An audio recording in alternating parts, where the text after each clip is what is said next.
யேசபேலை விட எலியாட்ட பயங்கர பவர் இருக்கு, பயங்கர அத்தாரிட்டி இருக்கு.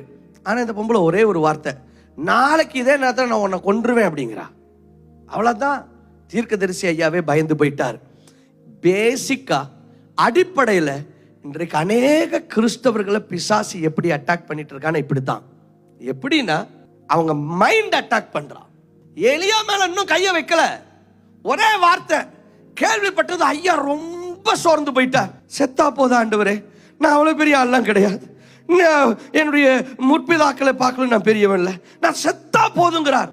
எலியா தீர்க்கதரிசி சாகவே இல்லை, மேல ரதத்துல ஏறி போனவர். அவர் சொல்றார் நான் சாகணுங்கிறார். ஆண்டவர் சொல்றார் அப்படி ஒரு பிளானே நமக்கு இல்லையே அப்படிங்கிறார். பேசிக்கா பிசாசு மைண்ட் அட்டாக் பண்ணிட்டான்.